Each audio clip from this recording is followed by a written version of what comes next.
fear, for I am with you. Do not anxiously look around you, for I am your God. I will strengthen you. Surely I will help you. Surely I will surround you with my righteous right hand. Stir us up, Lord. Bring us to a new place. Let us fight our battles by knowing we're surrounded by you. We praise you, Lord. We thank you, Lord, and we lift you high. Open our hearts today, and may we honour you in all we do. Amen. Amen. Thank you, Danny. What a legend. Yes. Hallelujah. I like it when Danny's here because I suddenly feel like I should get paid. No, it's really good. Danny, we are so grateful to God for the anointing He's put on you and the fact that He lets you come and share it with us.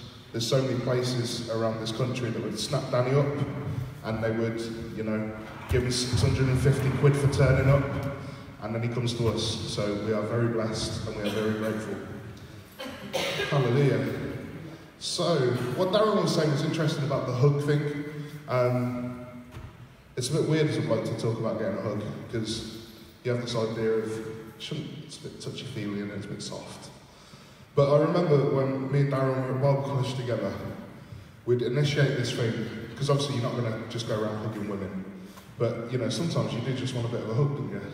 So we initiated this thing where we'd just text each other and go, meet in the lounge because I need a man hug. And so I'd feel down, I'd just text Daz, go, Daz, where are you? I just need a bit of a hug. And we'd literally walk up to each other, give each other a squeeze, see you later, on with the day. Like the barbecue last night, Friday night, I rocked up, went, Daz, quick, man hug, gave me a man hug, and then we cracked up. Whether you're male or female, find people in your life that'll give you a squeeze without asking what's going on, without poking a million holes into stuff. And it will just lift you up and go, I've got you, on you go. Because they're good people to have. Especially when Malk's going to beat me up in a minute when he finds out what I'm preaching on. It's scriptural, Malk. I'm talking about how when Jesus doesn't speak to you after you pray to him, or when he ignores your prayer, is probably the title. I wonder how many of us have ever felt like that, felt like Jesus had ignored our prayer. And sometimes it can feel, yeah, I've been there. I think I've been there this week where I'm like, flipping heck, Jesus, you're not answering. And I'm knocking. And then sometimes for us it can be really hard for us to get our heads around that, because we're so often taught about, seeking he will give, knocking he'll answer, asking you shall receive, he's compassionate, he loves you. All of which are true. But I also want to put it to you that sometimes he ignores you, and that's true too.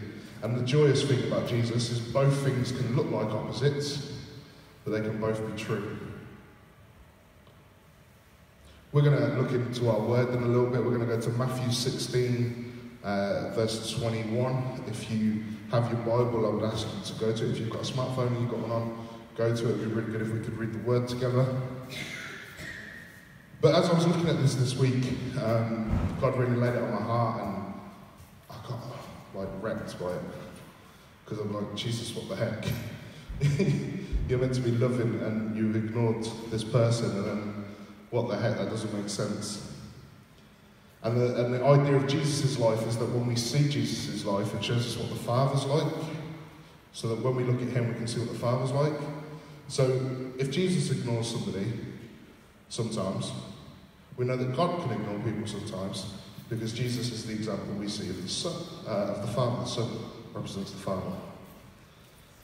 So, what I'm getting into today is going to be a little bit uncomfortable to start with, but mind-blowing by the time we finish. And it wrecked me in so many good ways. So don't worry, Malcolm, I'm not a heretic. You don't have to get the stones out. But I find it very interesting. So we're going to be looking at Matthew 16, verse 21 to 28. It's really short, but really potent. So that's Matthew 16, verse 21. Jesus went away from there and withdrew into the district of Tyre and Sidon. And a Canaanite woman from that region came out and began to cry out, saying, "Have mercy on me, Lord, Son of David. My daughter is cruelly demon-possessed." But he did not answer her a word. I'm just going to read that again. He did not answer her a word. And his disciples came and implored him, saying, "Send her away, because she keeps shouting at us." But he answered and said, "I was sent only to the lost sheep of the house of Israel." But she came and began to bow down before him, saying, "Lord, help me, Lord, help me, Lord, help me." And he answered her and said, "Is it not good to take the children's bread and throw it to the dogs?" And she replied, saying, "True, Lord, but even the dogs feed on the crumbs which fall from their master's table." Then Jesus said to her, "O woman, your faith is great. It shall be done as you wish." And her daughter was healed immediately. I read this story, and I was, Monday night I was at work and I was just reading my Bible. I'm so blessed I get to sit at my desk when I'm in between calls and just read my words. And I was reading this story and I was like, what the heck, Jesus? You know, you hear stories about when he's walking down the street and a blind guy shouts out at him and he stops and goes, "I have compassion, you're healed." And then this woman is literally begging him, crying her eyes out, going, "God, Lord, Son of David, my daughter, she suffers, won't you help her?" If you're a parent in this room, you might know what it's like for your child to be suffering and you wanting the passion, the burn, the ache that's in the heart. And Jesus just ignores her. So I'm like, God, that's so weird, especially when I read on a little bit and the joys we have, we see the enemy before we need to. We don't have to wait around like she did. We see that he does the miracle, and I'm like, so why is Matthew recording the fact that you ignored her? Because that must be important. So I started looking into it. And if you look in Mark's Gospel, it's chapter 7 in Mark's Gospel. There's a short account of this story, but it tells us why Jesus has gone to where he's gone. He's gone to get away from people. Amen, if you've ever felt like that. He's gone to get away from the crowds, to get away from the miracles, to get away from everything. He's gone to withdraw so he can spend some personal time with his disciples and teach them. The purpose of him going to this town and this place, this Canaanite place, I'll explain who they are in a moment, was so that nobody would know him. And if they did know about him, they wouldn't care about him. So he could spend time on his own. So the Canaanites, this area that he's gone to is a Canaanite place. The Canaanites are the enemy. So you might have heard us talk about the Samaritans and the Jews and how they hated each other. This is like one level up on that. Like, it's awful, but then this is one level up on that. This is like a Christian going into the middle of IS territory. You know, it's just never going to happen. It's just weird. They hate you, you don't like them. And if anything, nobody's ever going to talk to you. So there's a Jewish scholar of the time called Josephus, and he records out all the people in the world, the Canaanites hate the Jews the most. And what's really interesting, quick little side thought, is that when the lands of Israel were divided up, God told them to take these two cities, and they never did. They were given to the tribe of Asher, and they bottled it. And then for thousands of years later, they've had problems because the enemies have been literally at their gates. It's interesting, isn't it, that if you don't obey God 10 years ago, you might still be feeling the effects for the next 30 years, which I thought was an interesting little thought. So Jesus is in this place with the idea of being left alone. And then this woman, out of nowhere, who shouldn't even know anything about him, goes, "Son of David, have mercy on me." It's really important that we understand some words sometimes. So Son of David is her basically saying Messiah. It's the way that Jews would have recognised the Messiah. It's a Jewish thing. These people aren't Jewish. They have no recognition of this. And yet there's this woman who should know nothing about him, sees him walking down the street and recognises something divine in him and says, Messiah, have mercy on me. Lord, have mercy on me. They shouldn't even be friends, and she's already submitted to him as master. So she's doing all the right things at the right time. And Jesus ignores her. And it's interesting because you can say, oh, this is a sentence of ignoring. 20 seconds later, the disciples are going, send her away. But it's that sentence with the disciples saying, Jesus, send her away, that lets us know that this went on for ages. So basically what happened is she kept saying, help me, help me, help me, kept going, like any mother would. If you knew somebody had the answer to save their child, and you could get it, you'd sit there banging on their door left, right, and centre, amen? So she sat there going constantly to the point that the disciples go, depending on which translation you read, Jesus, give her what she wants, which is what they mean literally in the Greek. Give her what she wants, so she'll get lost, because she's embarrassing us because of how much she's shouting out. So she's not just there for 10 seconds going, Jesus, give me what I want. She's there for a while. Go, Jesus, Jesus, look at me, look at me, look at me, I need help, I need this, I need this. And it's not even a fake need, it's a real need because her emotions are high, her child's in trouble, and yet Jesus seems to be silent. And man, would that be rough. If you're that mom sat there going, I need you to save my child, I recognise who you are, and I know that you can meet my need right here, right now. And for some reason it seems like he's quiet when you're just begging for assistance. And the reason why he's quiet is because he's not there for that purpose. He says to her, I'm here for the sons of Israel. Jesus has a mission in his mind. He has a plan that he needs to follow out. He needs to withdraw so he can teach his disciples. So Jesus is beelining for his mission. He's got a plan and a purpose that he wants to achieve. And yet this woman remains and says, have mercy on me, son of David, Lord my master, for my child is demon-possessed. I have a need, you can fill it, have mercy, have mercy, have mercy. And then he turns around to her and says, quite simply, is it good that we take food from our children to give it to the dogs? Some people will say that he's, the word he used is a bit friendly, but it's not. What he used was quite literally dogs, dirty, wrong. Jesus is Jesus though, so I imagine he said it in a way that was a bit sarky, a bit like, come on then, if you want this, let's have a bit of a twinkle in the eye and a bit of a smile. And he says, should I take food from my children's table and give it to you? And she says, because he says, isn't it wrong to take food from your children and give it to dogs? Isn't it wrong for me to take it from who it was meant to be for and give it to those that isn't?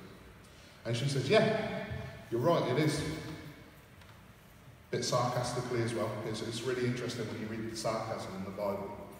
And she says, yeah, you're right. But even dogs eat the crumbs from the master's table. Can I not have a crumb? And he's like, wow, yeah you can. And your daughter's healed immediately. Mark's gospel says the moment she walks through the door, she sees that her daughter's healed.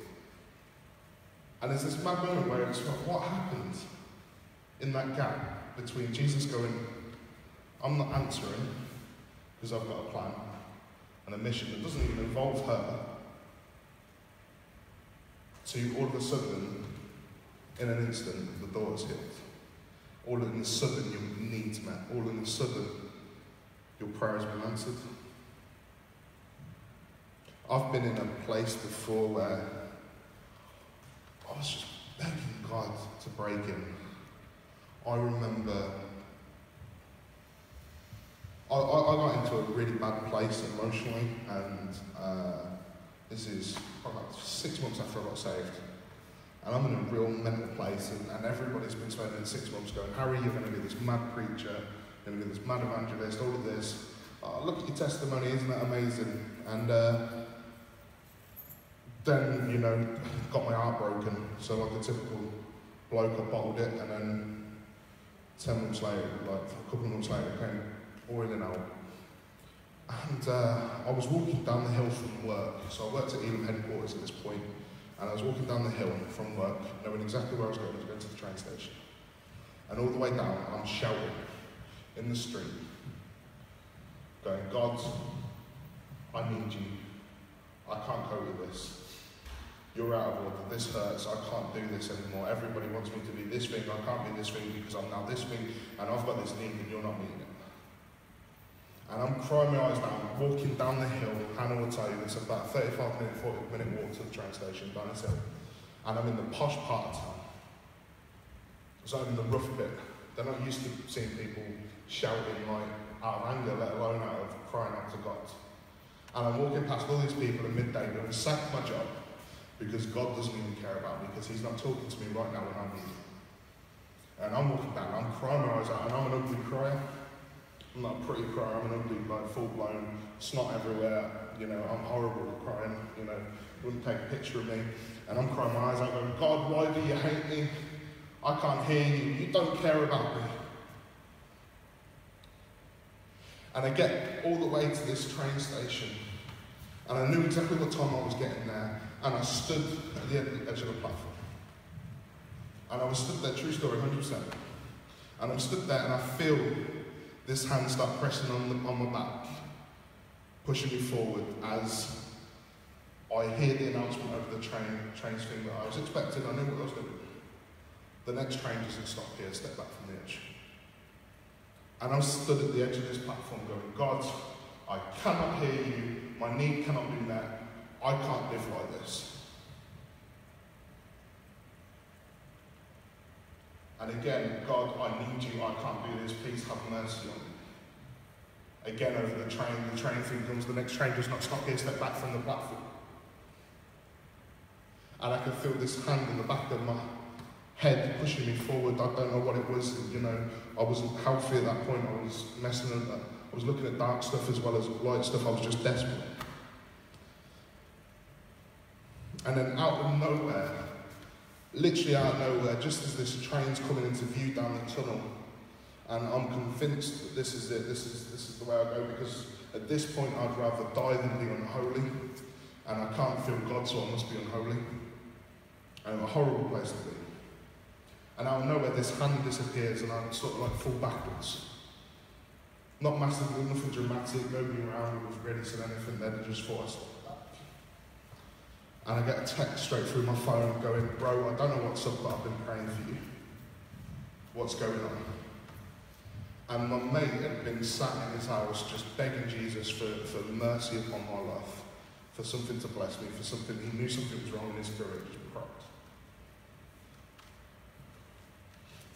And for 40 minutes down the hill, knowing where I was going, knowing what I was doing, Jesus didn't answer. For hours following around, this woman shouting and Jesus doesn't answer.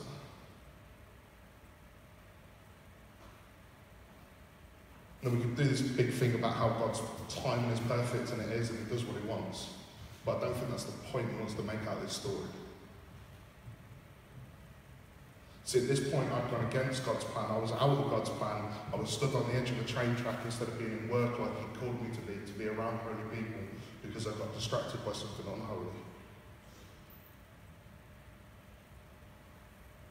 So I'm outside of God's plan, just like this woman here, where she's not included in God's original plan. So why does Jesus come through? And the reason Jesus comes through, and this is the mental bit, this is the bit that's just so amazing, is because God's compassion for you is bigger than his plan for the world.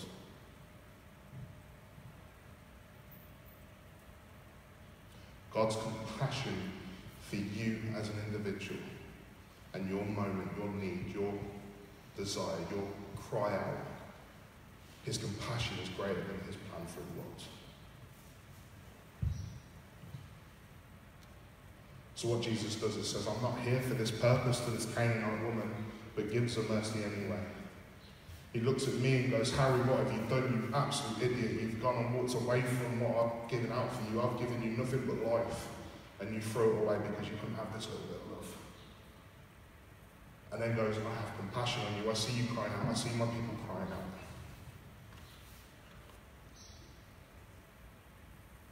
When it feels like Jesus is ignoring you, don't give up, because he is compassionate. And his compassion will overtake his plan. And he will pour out compassion on you. It's a tough little lesson to think that God ignores us in the first instance. But I wonder what would have happened if this woman had gave up. If halfway through she'd have gone, I'm not going to ask anymore. He doesn't look like he's looking at me. He doesn't look like he's talking to me.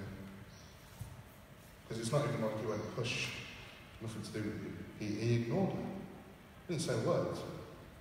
It's specifically recorded as he doesn't say a word. And I wonder if he had his breakthrough, if she had had her breakthrough and her daughter had been healed, if she had given up praying, if she had given up asking. I wonder if I would have had my life saved in that moment, if it wasn't for the fact that my mate took up the mantle of asking when I stopped asking, when I committed myself that this was going to happen.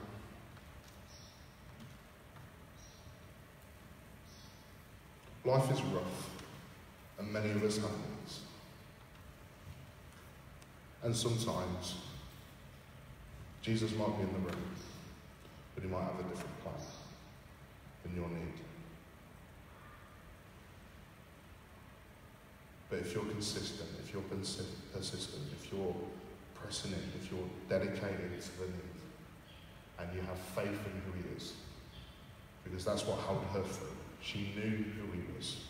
She knew that he was going to hold her. And she knew that he had the power to break through. If you're persistent, his compassion will overwhelm his plan, and he will meet your needs. Some needs he'll meet in the instant. We'll knock and he'll open the door. But sometimes we just need to press in. When everybody's going, no, just go away, you're annoying us. Coming up for prayer for the 700th time for healing, and it's not happened yet. Don't stop coming. For two reasons. The faith is what Jesus loves. Anyway, he loves the fact that we trust him even when it doesn't seem like it's working. But two, if we're persistent, his compassion is great.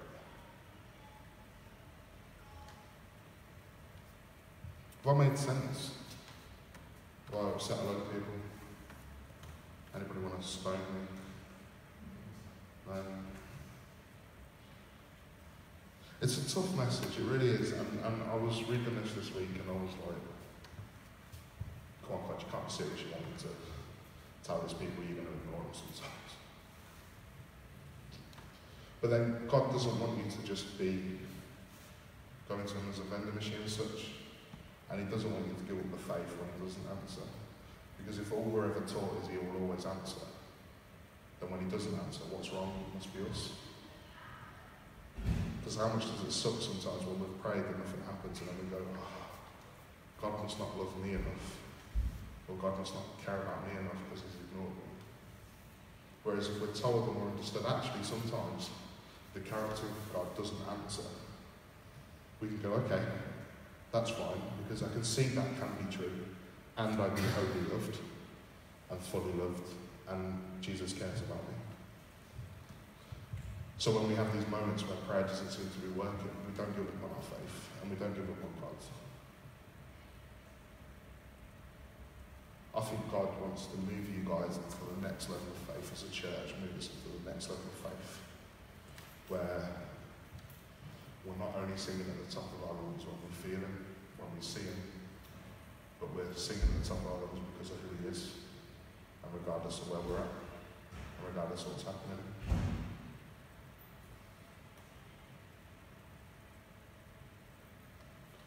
God is compassionate, and he does love you. and he does desire for your needs to be met. These things are true. But sometimes he's quiet, and we need to remember who he is, even when we can't see him and we can't hear him. Because it's that faith that will bring us into the next level. It's that faith that will keep us sane, and it's that faith that will stop us from hating on ourselves.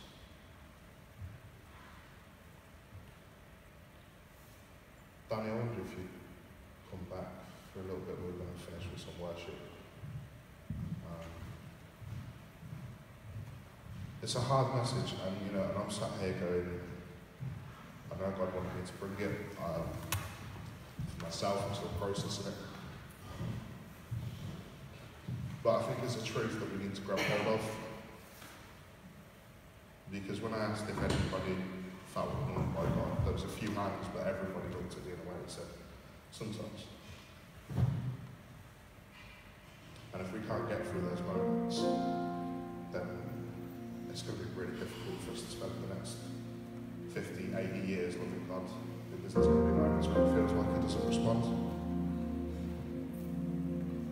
So I'd say that right now we have a moment not to necessarily ask anything of God, though if you have a need, I'd say present it to him. Go, Son of David, have mercy upon me. Lord, have mercy upon me.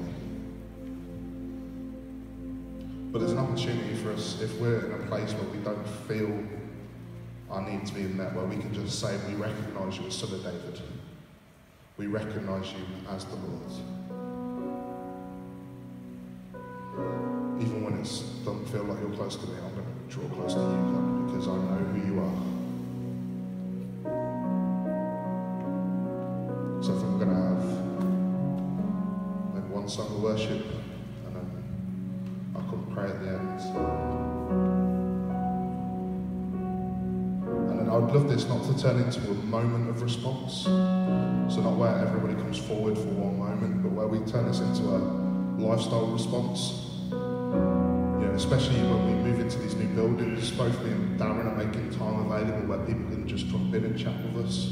It's going to be really good. We're going to have built offices where we can do that properly, privately but openly.